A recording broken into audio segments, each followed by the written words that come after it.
Whenever I went to a scary movie with my sister, she always brought along a blanket, an Afghan blanket to put over her head during the scary parts. The whole point of going to a scary movie is to be scared. But when you want to hide under a blanket, that might have more to do with control issues. Some people say that God is in control, and that's kind of like hiding under a blanket also. I'm not sure that the point of life is to avoid all the sticky parts, the stress, disappointment, and setbacks. It's like going to a film and only watching half of it. It's hard to follow what's going on. And if you're experiencing life this way, well, then you probably need to ask for half your money back. Welcome. Welcome to Illinois Bridging Awareness.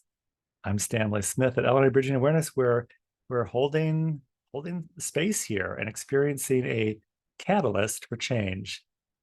Last week we had David Buck on a Saturday call to talk about recovering from trauma.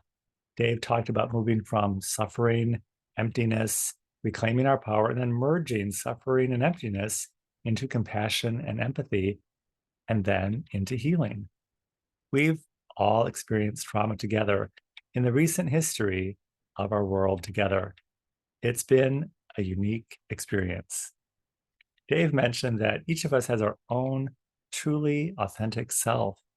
So it's unlikely that any of us will experience things exactly the same way that everyone else is, because we all have our own point of view. We all need to depend on what we see with our own eyes and what we hear with our own ears. We're having a shared experience, but that's not the same as having the same experience. This is where the idea of following the science is not helpful, because this is not how we experience life. We experience our lives personally, and we all must discern for ourselves.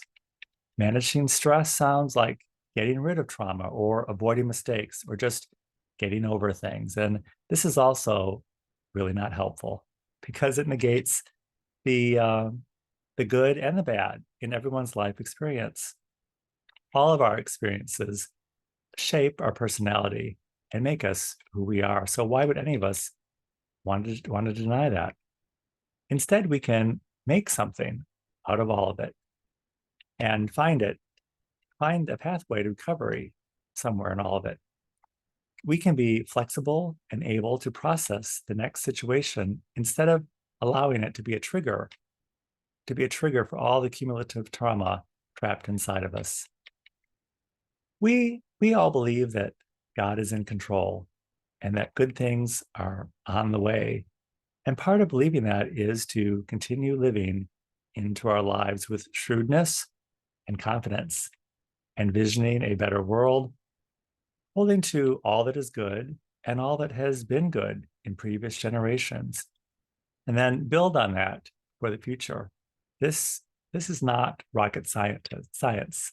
There's no need to recreate the wheel or tear down the world and start over. Yes, times are very scary and frightening, but there's no need to throw a blanket over our heads and hide. Continue to be in relationship with others, and then invite one more. If you know someone who's on the fence, confused, or discouraged, invite them to the Saturday call. On our short journey together, we've all been part of various groups, then morphed into other groups. Along the way, we've encountered others who have added to our experience together.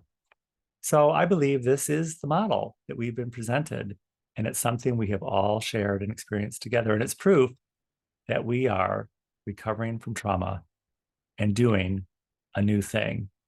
Each and every time we engage with each other, we are modeling the new thing, and we're doing it together. If you would like to join us at Illinois Bridging Awareness, the Saturday call is every Saturday at 9 a.m. Central Time on Zoom. I will include my email in the description of this video.